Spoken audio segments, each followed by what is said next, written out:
How's everybody today? Good. Well, I think the most important thing about a week like this is we got to have grit to keep doing the things that you need to do until you get it done. Focus on the things you focus on the longest. You usually will be the strongest at, and the thing that we need to focus on right now is improvement. There's errors that we continue to make in games that are correctable things that would be very beneficial to us that we need to eliminate, and hopefully we do that by repetitions. And I always tell the players, you don't do something until you get it right. You do it and do it and do it until you can't get it wrong. So, and some of it is focus, some of it is discipline, some of it is attention to detail. But just like, we had 8 penalties in the game that were false starts, offsides on defense, unforced errors, I call them, and things that we need to do a better job of having a little more discipline and attention to detail so that, we don't help the other team. I think that, the key thing for us, right now is you can't fall in love with what you've done. You got to focus on the future and the challenges that you have. There's nothing that you've done in the past that's going to help you in the future other than the experience that you got and the learning experiences that you got to help you try to get better. But practice was good today. I was happy with the players in terms of, what they were able to do. And it's great that Jonathan Allen is recognized, and we'd like to congratulate him as SEC Player of the Week and Bednarik National Player of the Week, Locke Trophy Player of the Week. Had a great game, did some great things, and certainly contributed to the team's success. Eddie's surgery went really, really well. He should have no future problems. Very similar to the surgery that he had before a few years ago, which he came back and played on now for 2 years and had no problems with. These are not related injuries, but he's going to be fine, and this will not affect his future in any way, shape, or form. So, we're going to practice the next 2 days, and we'll give the players a couple days off for the weekend, and kind of go from there. We'll start here with Aaron. How would you assess Bradley Bozeman's play this year on the interior of the offensive line? Bradley's done a really good job for us, and I think he's gotten more and more confident making calls and getting us to block the right guys. Good understanding of who we need to block up front and what we need to do, and I think he's done a very efficient job for us all year long. So we're really pleased with the job that he's done. Left side with Rainer. How did the Blake Sims thing come about last week, and how has your understanding of NCAA rules and firm understanding helped give you advantage over the years? Well, Blake just got released, so he was looking for some place to work so that he had a chance to get better.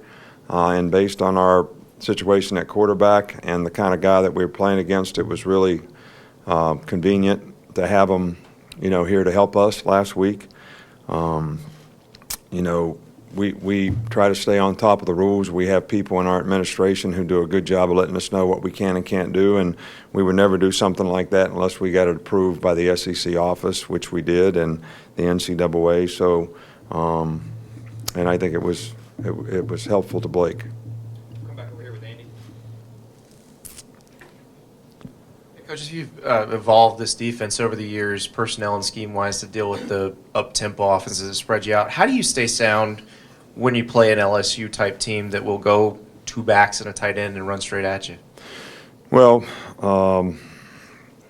that's one of the things that we're going to have to do a good job of, because we probably don't have as many big guys as we had in the past, because we were built in the past for teams like LSU, who were I formation, run downhill, very physical offensive line. So we're going to have to do a really good job with our guys up front. I think we've got some guys that can hang in there and play, that type of game. Some of them played last year, but, it'll be a challenge for us. But I think it all starts with the interior people holding the point and Linebacker's doing a good job of reading the plays. You got to do a good job of tackling, and you got to really play good team defense when you play against a team like LSU, who's very, very good at running the ball and got two great backs, really. So this will be a challenge for us. But last year we had enough guys that we had enough speed that we could play the spread teams, and we had enough big guys that we could do the other thing. This year we don't have quite as much depth in that regard, but I still think we got guys that can play it. Back over here to Tony. Coach, we talked with Avery Johnson earlier today, and he said that you had a lot of meetings together where you gave him advice and he gave you advice. What are some of the advice that you gave him, and then what are some of the things that you've learned off of him? Well, one of the things that I told him when he came here, that regardless of the fact that he played 13 years in the league at point guard, that if he wanted to play noontime basketball with us, he was going to have to move over to two guard and play off the ball because I was the point guard. That's the first lesson he had to learn. And he was good about it. But no, Avery's been great, man. He's really been helpful to us. He's been a great addition to the community. We talk a lot philosophically about players. He's used some of the programs that we've used that have helped our players make better choices and decisions. He's very open to sharing his ideas and thoughts on what has helped him be successful because he has some great experience. And, you know, we've tried to do the same thing to help him. Now, whether we have or not, I can't tell you that. But having a good relationship with the basketball coach, I think, is really helpful. It's probably the most recognized program here, and we want it to be successful, and we want him to be successful, and we want the women's basketball program to be successful. We want all the programs to be successful, and we try to help them all, but you know, Avery's a special guy, and hopefully he can get things going here, and I think he's doing a great job. Come back over here with Michael. When you guys do self-scout this week, what are the areas you see as the most needed for improvement moving forward for the last month? Well, I think that, you know, there's specific things that we look at, whether it's how we play the run statistically against a certain front, how we play a coverage statistically versus, you know, certain formations, what our efficiency is in the red zone, what our efficiency is on offense in the red zone. You know, you can take just about everything that you have and you break it down and look at it and try to figure out how you can improve it, how you can coach it better.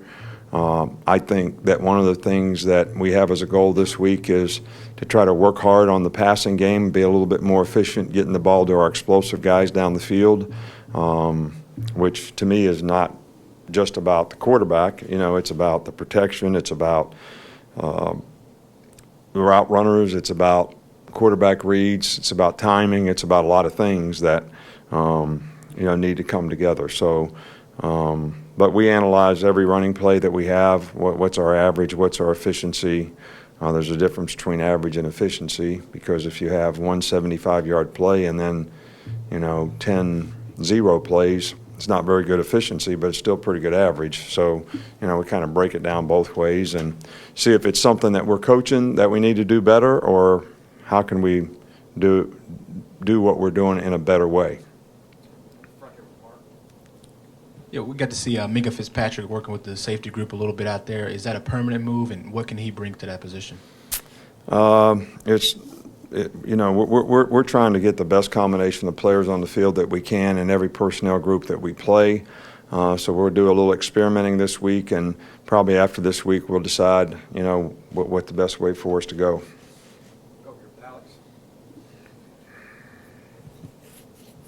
Nick, you've gotten a lot of praise, especially the last several weeks nationally, for evolving as a coach and kind of accepting other offenses maybe and other part of the game. How much do you think that's a reality? Do you think you've kind of evolved as a coach over the years and loosened up a little bit, or how do you feel like Well, I never thought I was a conservative coach to start with. And, you know, this is not something that we just did this year. We did a lot of the stuff that we're doing now when Blake Sims was a quarterback. It was very effective, and I think we had the best offense in the history of the school. I think what we try to do I think what Lane tries to do, what I try to do, what we all philosophically try to do is what can our players do the best? And when you start with the quarterback, I think that's the most important guy in terms of what he can do best. And I think if there's anything that we've done fairly well, whether it was with Jalen this year, Jake last year, Blake the year before, AJ when he was here, Greg McElroy when he was here, we've always done a pretty good job of what that guy can do and trying to feature the good players that we have around him. And hopefully those things match up. You know, we feel like we've got some really explosive receivers that we'd like to get more involved in what's going on and make some explosive plays, and that's something that I think we need to work on more. But, you know, we're controlling the ball. We're doing a pretty good job, and I think we're doing what our players can do, but I think we need to do more in terms of getting other people involved. Two more, Chris Walsh and then Neil. With everything that LSU's been through this year, including the coaching change, how much tougher does that make the preparation on your side? Well, I mean, we're going to look at what they did prior to and after the coaching change, but we have a lot of respect for their players, their coaches, for Coach Ogeron and what he's done in the past and how they played since he's been the coach, and they have played really, really well. So this is going to be a really tough game for us. They're probably playing as well as anybody in our league for sure right now. And, you know, it's a little different style of game that we have to play against that we haven't played against a lot this year. So that in and of itself is a really difficult preparation. They are doing some things differently, but it's not really stuff that we have never seen before. But they have really good players. That's the biggest problem. They've got really good receivers. Quarterback's playing well for them. They got two really, really good runners. Tight ends can block really well and are athletic, and they've got a good offensive line. And their defense is one of the best in our league. They're well coached, and you know, they play a new scheme on defense this year. That hadn't changed at all. So, you know, it's a good team. We'll wrap up. Coach, you've mentioned Jonathan Allen off the top. He's having obviously a great senior season, and you've coached two Heisman Trophy winners, and Jonathan's getting Heisman attention. Talk about his play and having coached some Heisman winners in the past. Does he have those same qualities, attributes as a player?